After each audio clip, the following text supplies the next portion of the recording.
साथियों, 22 अप्रैल को जो पहलगाम जम्मू कश्मीर में 26 पर्यटकों की नृशंस हत्या की थी आतंकवादियों ने, और उसके बाद लगातार जो पब्लिक में आक्रोश था, गुस्सा था, वो बढ़ता ही जा रहा था, जिसको कि कोई भी ताकत नजरअंदाज नहीं कर सकती थी। और अल्टीमेटली हमारी सरकार ने सेना को खुली छूट दी और 6-7 मई को जो पब्लिक का जो आक्रोश था उसको बदला लेने का, उन लोगों को सबक सिखाने का, आतंकवादियों को, जिन लोगों ने इस कांड को किया उनको पकड़ करके सजा दिलवाने का, और साथ ही साथ जो लोग उसको समर्थन दे रहे थे, जो लोग उसको प्रायोजित कर रहे थे, जो लोग स्पॉन्सर कर रहे थे, जो लोग फंडिंग कर रहे थे आतंकवादियों की, ऐसे इंफ्रास्ट्रक्चर की जो जो चीज़ें बनाई गई थी ट्रेनिंग देने के लिए, लोगों को उसके विचारधारा में डालने के लिए, सशस्त्र से जो ट्रेनिंग सेंटर्स थे, और इस प्रकार के जो पूरे विश्व में जाने माने जितने भी आतंकवादी थे उन लोग इसके पीछे थे। चाहे लश्कर तैयबा हो, चाहे जैश ए मोहम्मद हो, TPF हो, TRF हो। और TRF ने तो इसके बारे में एक जो कि आतंकवादी संगठन है, उसने पहलगाम के लिए अपनी जिम्मेवारी भी ली थी। तो इसलिए पब्लिक के अंदर जो आक्रोश था, जो खून खौल रहा था, वो 6-7 मई को वो घटना शुरू हुई और हमारी सेनाओं ने मुंहतोड़ जवाब दिया।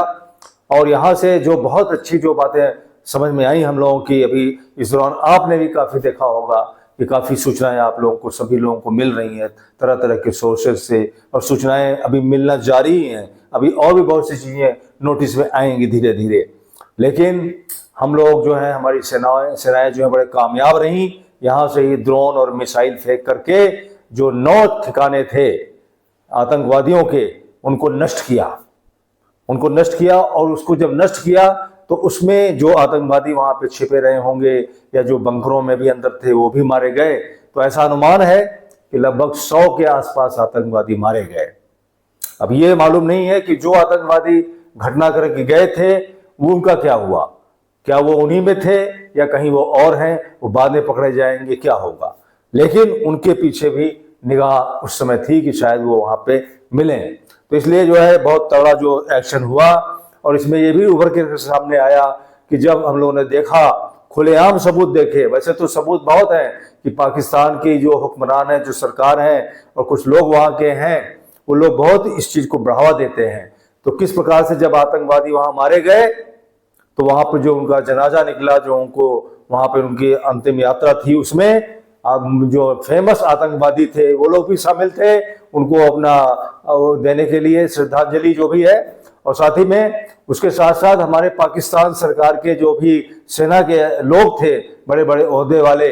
वो भी वहाँ पे मौजूद थे उसको अंतिम विदाई देने के लिए। ये भी पूरे वर्ल्ड ने इस चीज़ को देखा। और साथ ही साथ उसको जो है उसमें जो है पाकिस्तान के झंडे में लिपटा करके उसको जो है वो किया गया, उसका जनाजा वो किया गया।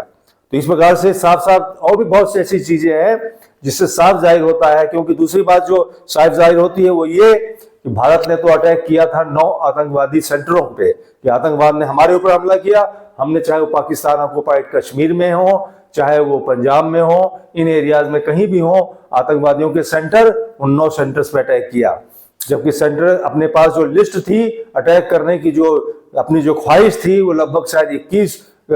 स्थानों को आइडेंटिफाई किया हुआ था। लेकिन उनमें से 9 की ही जो के ऊपर अटैक हुआ और वो पूरा कामयाब हुआ। तो वहां पे उसके बदले में पाकिस्तान की सेना ने हमारे ऊपर अटैक किया, हमारे देश के ऊपर अटैक किया, बॉर्डर पे अटैक किया, मिसाइल्स दागी, अपने बाउंड्री को क्रॉस नहीं किया किसी भी सेना ने, लेकिन अपने ड्रोन और मिसाइल के जरिए अटैक उन्होंने किया।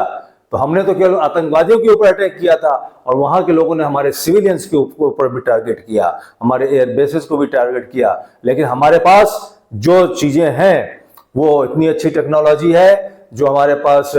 उसको रोकने के लिए वो बहुत अच्छे शस्त्र हैं। तो उनसे जो है हम लोगों का बचाव हुआ। और हम लोगों के यहाँ क्षति जो है, जो हमारे एयर बेसेस थे या बड़े बड़े जो सिटीज थी, उन पे कामयाबी नहीं मिली। लेकिन फिर भी वो सिविलियंस को वहाँ पे जो बॉर्डर पे थे उसमें हमारे एक जगह पे 16 और कुल मिलाकर के जैसा अभी मालूम हो रहा है, जो बताया गया है, अभी फिगर आया है जितना, उसके हिसाब से 21 के आसपास हमारे सिविलियंस और लोग कुछ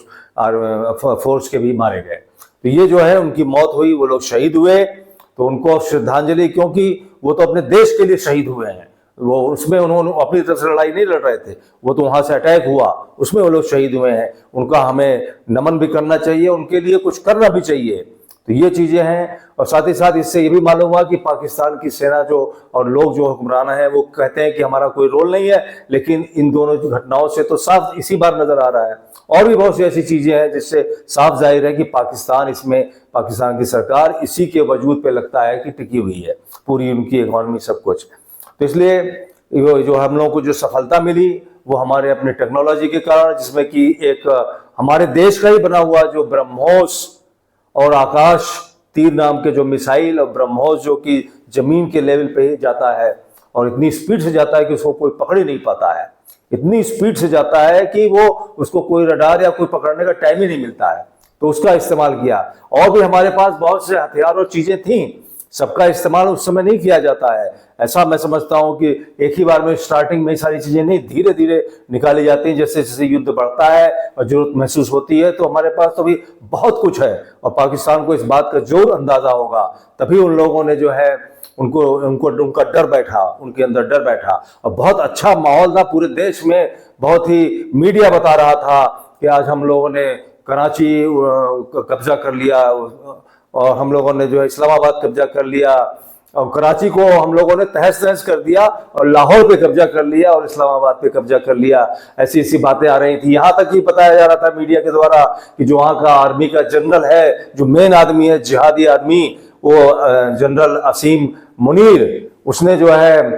इस्तीफा दे दिया है, और इस्तीफा ही नहीं दे दिया, बाद में उसको गिरफ्तार भी कर लिया गया है। तो ऐसी ऐसी बातें वहां पे उभर के आ रही थी। तो इससे और भी हम लोगों का जोश बढ़ गया कि अब पाकिस्तान के जो, जैसा मैंने भी कहा था कि वो स्थिति खुद ही उसने बना दी है कि उसके 4 टुकड़े हो जाएंगे, और वो 4 टुकड़े होने की बिल्कुल करीब था, क्योंकि बलूचिस्तान वाले भी जो है, बलूच वाले भी, उनको भी लगा कि अब हम लोगों का आज़ादी का समय आ गया है। इसी प्रकार से खैबर पख्तूनख्वा में, और साथ ही साथ जो पाकिस्तान ऑक्युपाइड कश्मीर है, वहां की जनता भी त्रस्त है। ऐसा कुछ वीडियो में हम लोगों ने देखा, जिसमें कि एक लड़की का इंटरव्यू देखा जो कह रही थी कि हम लोग तो बॉर्डर पे रहते हैं, और हम लोग के यहाँ तो कितने लोग, करीब 2526, वहां तो 26 ही मारे गए इंडिया में, यहाँ पर तो 2600 के आसपास हम लोगों को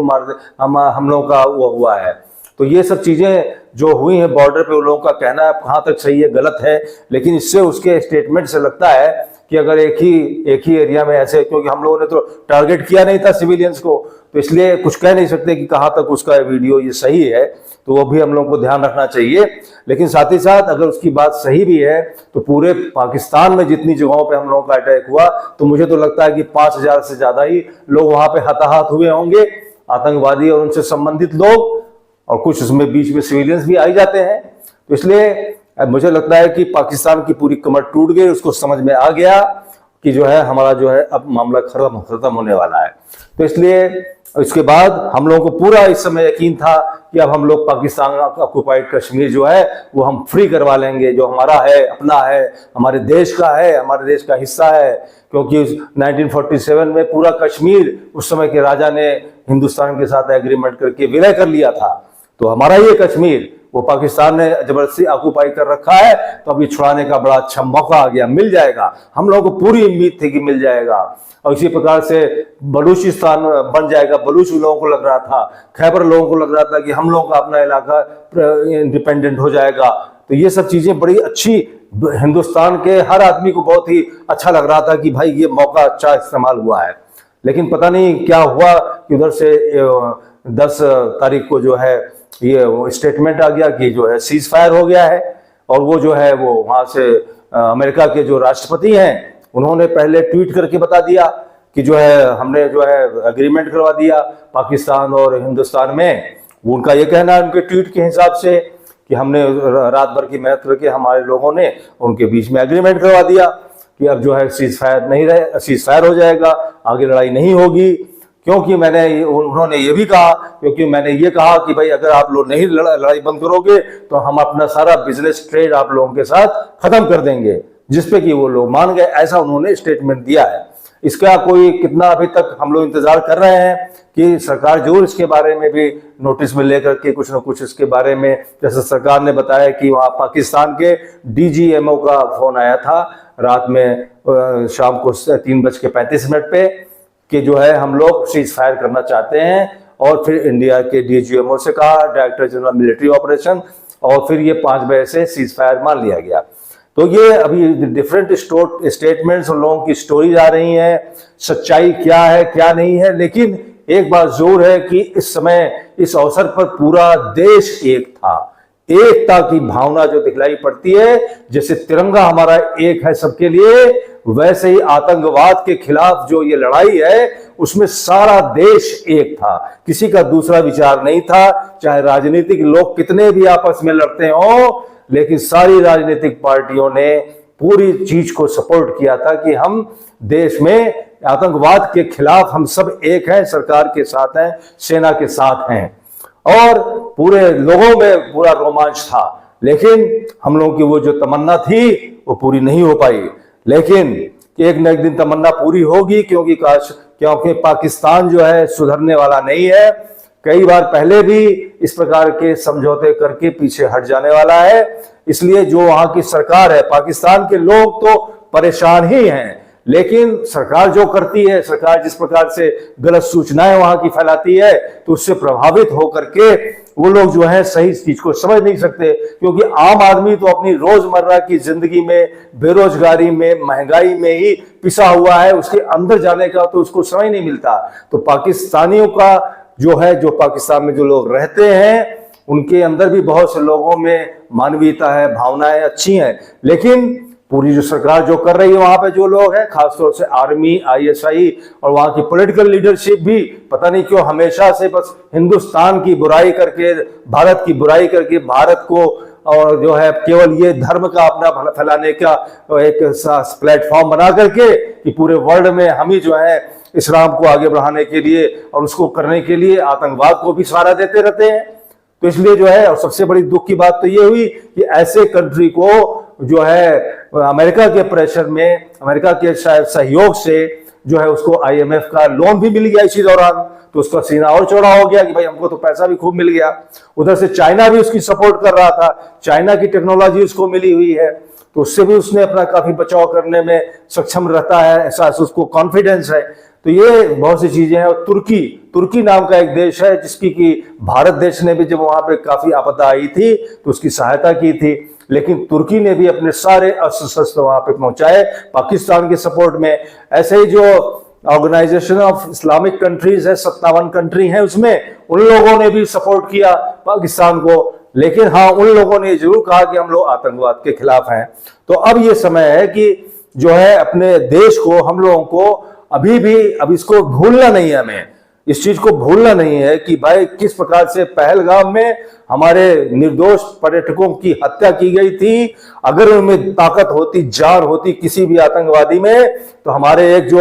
आर्मी के, अपना नेवी के जो अधिकारी थे, उन्हीं से 1 to 1 करके निपट के देख लेता, और हमारे अधिकारी के पास पिस्टल भी होती तो उनको जरूर ठोक देता वहीं पर। तो ये मैं समझता हूं कि उस चीज को भूलना नहीं चाहिए कि महिलाओं के सामने, पत्नियों के सामने किस प्रकार से बर्बरता से और अमानवीयता से उन्होंने बहुत ही क्रूरतापूर्ण जो कार्य किया है, ये भूलना नहीं चाहिए। क्योंकि हम लोग की पब्लिक में, आम पब्लिक में ये बात मैंने देखा है कि चीजें हो जाती हैं फिर भूल जाते हैं, लेकिन पहलगाम हमें भूलना नहीं है साथियों, हमने पूरे देशवासियों को भूलना नहीं है। और ये अभी पाकिस्तान हरकतें करेगा, इसके लिए हमें तैयार रहना है। पहलगाम में जिस प्रकार से सुरक्षा व्यवस्था नहीं थी, अब हमेशा हमें सतर्क रहना है कि हर जगह सुरक्षा व्यवस्था को बढ़ाना है, चाहे कितने भी देश में सेना में भर्ती बढ़ानी पड़े, पुलिस में भर्ती बढ़ानी पड़े और अस्त्र शस्त्र लेने पड़े, लेकिन सबसे ज्यादा जरूरी है कि डिफेंस का बजट को बढ़ाना, डिफेंस के लोगों को, जो लोग भी,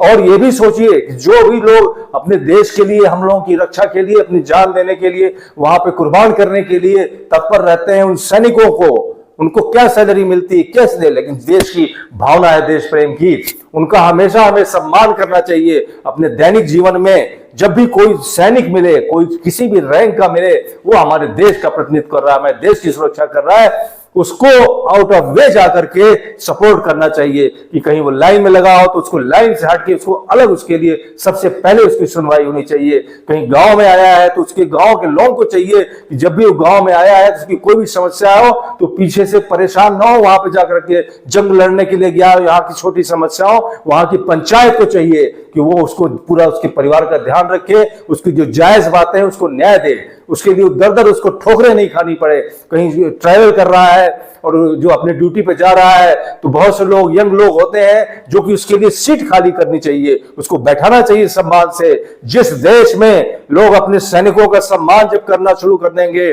उनको जो है उनके महत्व को समझना शुरू कर देंगे, तब देश में सही सिक्योरिटी की भावना आएगी और तब सब लोग एकजुट होकर के, और ये बहुत बड़ा अच्छा मौका था। अभी भी लोगों के दिल में, पब्लिक से जब मैं बात करता हूं तो मैं पाता हूं कि उनके दिल में दर्द है और इस दर्द को बनाए रखना है कि पहलगाम का बदला, मुंबई का बदला और जिस प्रकार से उरी का, अमरनाथ की यात्रा का बदला, उसको ध्यान रखना है, बार बार ध्यान रखना है और उसको भूलना नहीं है, क्योंकि इसी से हमारे आने वाली जनरेशन जो है, हमारे देश में हर धर्म के लोगों ने सपोर्ट किया, हर धर्म के, हर जाति के लोगों ने सपोर्ट किया, तो इसलिए देश सबका है और तिरंगे की शान को आगे बढ़ाने के लिए, तिरंगे की भावना को आगे बढ़ाने के लिए, तिरंगे के अंदर जो देश प्रेम की भावना है उसको ध्यान में रखते हुए हमें उसकी छतरी के नीचे आना है, तिरंगे की छतरी के नीचे, उसके विचारों की छतरी के नीचे, और अपने देश के लिए समर्पित होने के लिए हमेशा तत्पर होना चाहिए। लड़ाई होगी, थोड़ा बहुत नुकसान होगा, लेकिन किसी भी देश की संप्रभुता जो है, सॉवरेनिटी और आत्मसम्मान ही सब कुछ होता है उसका। इसलिए साथियों, बहुत ही हम लोगों को जहां एक तरफ अपने सेनाओं पे गर्व है कि उन्होंने ये अचीवमेंट किया और इस प्रकार का कार्य किया, और अभी तो उनका पूरा बल दिखा नहीं है, हमारे पास वो बल है इसको कि और भी आगे बढ़ाना है, ताकि कोई भी ताकत जो है विश्व में हमारी जो अच्छी बातें हैं, शांति फैलाने की बात ये मतलब ये नहीं है कि हम कमजोर हैं। शांति फैलाने का मतलब कि कड़ाई से हमको ताकत के साथ अपने देश को सशक्त, मजबूत बना करके और ताकत के साथ खड़े होना है, और आने वाला समय हमारा होगा, हमारे देश का होगा। जय हिंद, जय भारत, जय तिरंगा।